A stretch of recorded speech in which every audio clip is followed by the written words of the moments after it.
Hello friends, welcome to my YouTube channel. आज जो अपन mainly CGS के बारे में बात करेंगे। जो सीजीएस जो है वो एक सेंट्रल गवर्नमेंट हेल्थ स्कीम्स है, जो सबसे पहले दिल्ली के अंदर वहाँ पे इसको लागू किया गया था और कौन से ईयर के अंदर 1954 के अंदर इसको लागू किया था।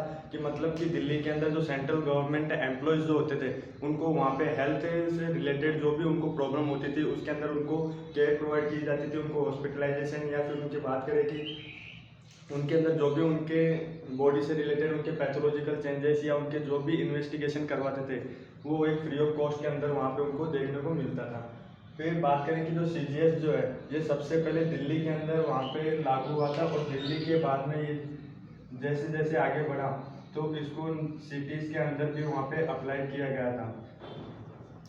सीजीएस जो होता है इसके अंदर कुछ ये टाइप की फैसिलिटीज़ दी जाती है कि पेशेंट के जो हेल्थ जो है उसको प्रमोट करने के लिए, या फिर बात कर सकते हैं कि जो सेंट्रल गवर्नमेंट एम्प्लॉयज़ जो होते हैं उनके अंदर उनको हेल्थ से रिलेटेड कोई भी प्रॉब्लम हो तो उनको एक तरह से ये फैसिलिटीज़ वहाँ पे दी जाती है कि out patient care through activity of dispensaries. अब डिस्पेंसरीज क्या होती है? एक प्लेस होती है, या फिर एक डिस्पेंसरी क्या होती है? एक प्लेस होती है, या फिर एक हॉस्पिटल होता है जहाँ पे पेशेंट को जो मेडिसिन दी जाती है वो वहाँ पे प्रिपेयर की जाती है।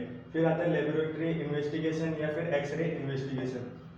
मतलब कि बॉडी के अंदर अगर कोई भी उसके अंदर पैथोलॉजिकल चेंजेस हो रहे हैं, या फिर वहाँ पे कोई फ्रैक्चर कंडीशन आ रही है, या फिर वहाँ पे कोई फिजियोलॉजिकल चेंजेस है तो उसके अंदर अपन लेबोरेटरी जो भी वहाँ पे इन्वेस्टिगेशन करते हैं वो एक फ्री ऑफ कॉस्ट के अंदर वहाँ पे करने को या देखने को मिलते हैं। उसके बाद में आता है सप्लाई नेसेसरी ड्रग्स। मतलब कि उनके अंदर कोई भी बॉडी से रिलेटेड कोई भी उनको प्रॉब्लम हो रही है, अगर वहाँ पे उनके जो मेडिसिन दी जाती है वो फ्री ऑफ कॉस्ट के अंदर वहाँ पे उनको मेडिसिन भी दी जाती है। फिर आता है डोमिसिलरी विजिट।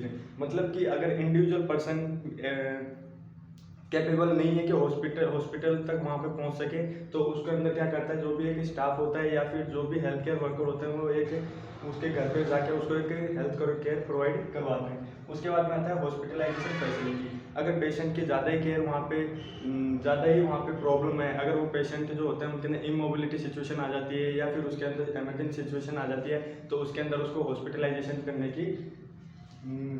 करना पड़ जाता है। उसके बाद में आता है स्पेशलिस्ट कंसल्टेशन। अगर पेशेंट के अंदर ज़्यादा ही दिक्कत आ रही है तो उसके अंदर अपने को स्पेशलिस्ट जो होते हैं पीडियाट्रिक के अलग होते हैं, ऑर्थो के अलग होते हैं, गायनेकोलॉजिस्ट अलग होते हैं, उनको वहाँ पे कंसल्ट कराना पड़ता है। फिर उसके बाद में आता है antenatal, natal and postnatal. मतलब कि बात करें कि जो प्रेग्नेंट वुमन जो होती है अगर उसके अंदर अगर कोई चेंजेस होते हैं या फिर उसके टाइम पे अगर उसके जो प्रेगनेंसी का जो ड्यूरेशन है उसके अंदर अगर उसको कोई प्रॉब्लम आती है तो उसको एक तरह से वहाँ पे फ्री ऑफ कॉस्ट के अंदर उसको एक तरह से वहाँ पे हेल्थ केयर प्रोवाइड की जाती है। फिर जो सीजीएस जो है सीजीएस ये सबसे पहले जो सीजीएस है ये कन्वर्ट हो गया था किसके अंदर? कंट्रीब्यूटिंग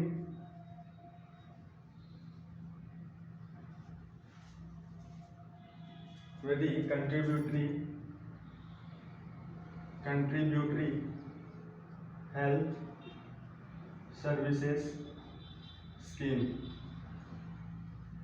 मतलब कि जो सीजीएस जो था सेंट्रल गवर्नमेंट हेल्थ स्कीम से कन्वर्ट हो गया था किसके अंदर? कंट्रीब्यूटरी हेल्थ सर्विस स्कीम्स के अंदर। और ये सबसे पहले दिल्ली के अंदर देखा गया था 1954 के अंदर कि जिसके अंदर सेंट्रल एम्प्लॉयज़ जो होते हैं उनको वहाँ पे हेल्थ केयर प्रोवाइड किए जाते हैं और ये फर्दर जो वहाँ पे फैसिलिटीज़ जो होते हैं उनको फ्री ऑफ कॉस्ट के अंदर उनको फैसिलिटीज़ दी जाती है।